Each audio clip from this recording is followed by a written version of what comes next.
Good day, comrades. Once again, you are welcome to another episode. We're going to look at another key issue that is affecting our association today.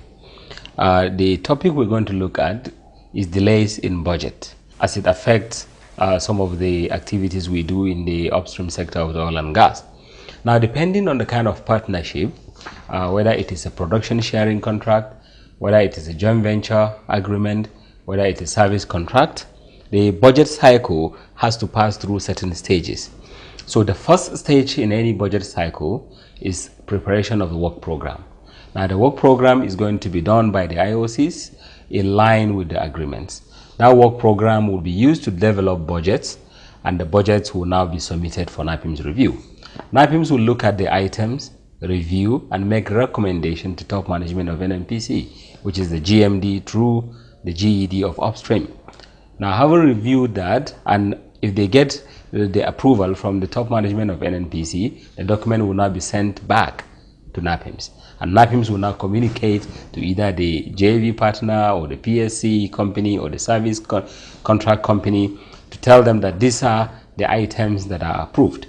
Now, the request by the IOCs may not be given in total. There might be some reductions, some cuts here and there, and at that point, the IOCs, and of course the IOCs with their partners being NAPIMS, will sit down and look at the approved budget and now streamline along the budget being approved. Now, some of the items in that process will be removed. Some of the items will be added because some might be considered to be not value adding. And at the end of that iterative process, a perfect document will be arrived at based on the funding that is available, which is to be provided by, if it is JV, the two partners, if it is PSC, which is going to be borne by the IOCs, or if it is service contract, also going to be borne by the IOCs. You can see a clear picture of the process using a swim lane diagram that describes the whole process. Now, this budget that is critical to the operation of the upstream sector of the oil and gas can face some delays. Delays in projects, in terms of execution, and in terms of meeting up with the required timeline. There are several service companies that rely on the IOCs. In fact, all service companies rely on the IOCs for jobs. Now, if that job is available, that means their workers will get engaged. If the job is not available, the workers will not be engaged. So if by any means a budget is cut, it means that the available job that can go to service company has reduced by the amount of cut. Therefore, it is very important that we focus on these areas of budget to make sure that we lobby and there's enough allocation to the budget to ensure that projects are undertaken as at when due, and therefore creating value for the service companies and ensuring that the jobs of our colleagues are kept.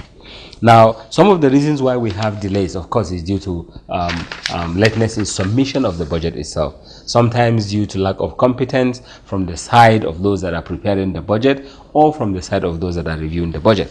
And that goes a long way in affecting the delivery time of that project that is intended to add value to the system. Sometimes it is lack of management dedication or lack of delegation, and that also causes delay. So those are the key areas that we need to focus on and hammer on and advocate on to ensure that the people that are supposed to do their job do their jobs, because the final implication is that somebody is going to lose his job because budget is not being done as it should. So when we are talking about job loss, those are the areas to focus on. All these delays that we are seeing in budget affect both the JV, the PSC, and the service contracts. And of course, with that, you realize that we will not be able to get the value we desire. Depending on the budget approved and the type of venture that we are dealing with, now the money that will be allocated to the project will be given to the IOCs. If it is JV, that money is going to come through cash call. If it is PSC, of course, the IOCs are going to source for the money and execute the job. So now let's focus on JV, because that's where cash call comes in.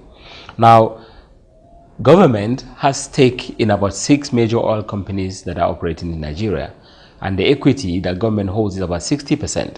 Now that 60% also represent the amount of money that will be required from them whenever there is need to do a project.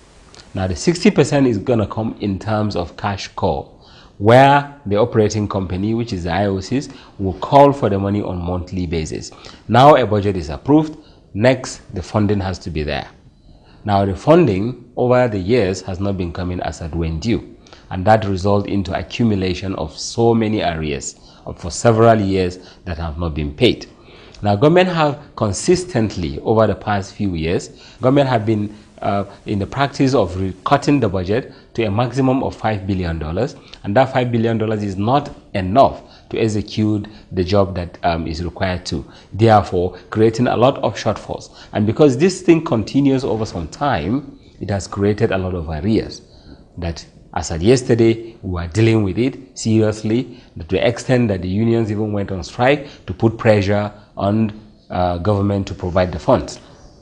The good thing is that even before then, with the level of harmony that we have in NAPIMS, under my leadership, with the level of stability, we have been able to create a team of competent professionals that sat down and look at issues the way it should, in a way that it will affect the business positively, affect the country positively, and then of course influence our members in a positive way.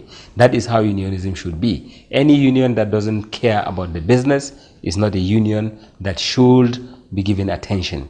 We created a team that sat down and came up with solutions. And one of the solutions that was created is gearing towards exit from cash call.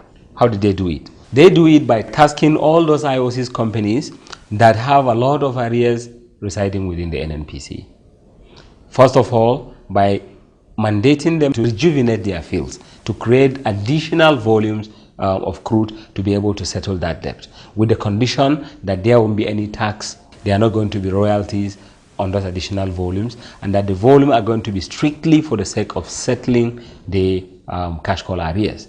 And over a certain period of time, not maximum of 5 years, you will see that the cash call arrears will be sorted out.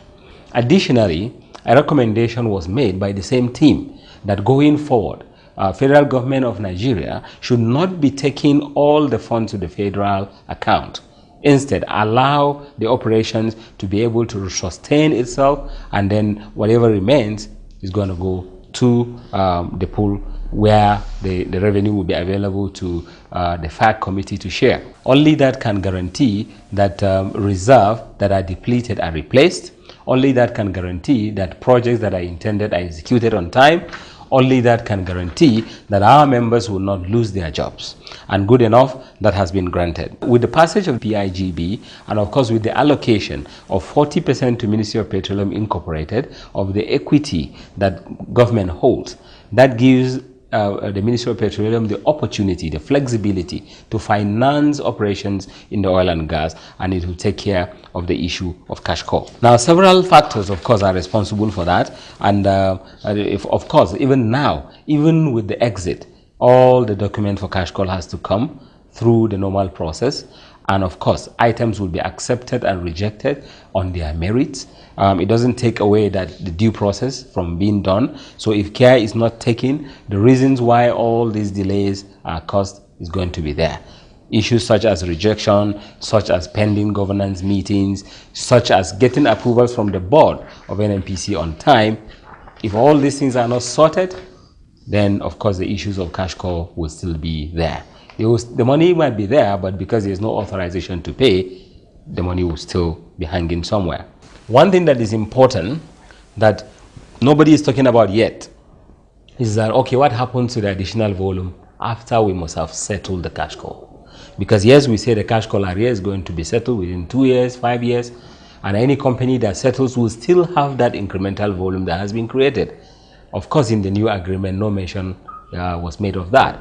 It is very important that federal government as well as the union will continue to advocate for that volume to be maintained, because the more volume we are producing, of course, the more revenue that will be generated by those IOCs, the more revenue that the federal government will get, the more revenue that those companies would get, and of course the more funds available to keep retaining our members in service, and of course the more maintenance work and activities that will be happening within those areas of incremental volume, to the extent that service companies will continue to get jobs to do. Otherwise, by the time we settle the cash cow areas and there is no discussion along the side of the incremental volume, the IOCs will shut them down.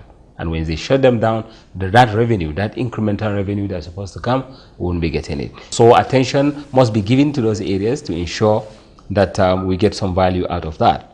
One key area also is to look at the obsolete agreements and review them. And with all this, and of course with the vast network of colleagues that I have, professionals, competent people, very devoted to their jobs, and very close to me and dear to my heart, and we have enjoyed that good working relationship with all of them, I believe there's no issue on budgeting, on cash cow that affects the IOCs as well as affects the job creation of the service companies that will not be resolved. Give me the opportunity to serve you as PENGASSAN president. I will use the vast experience and the network I have to bring to bear all the solutions that will bring positive results to PENGASSAN. God bless you all. On earth is weaker than the feeble strength of one, but the union makes us strong.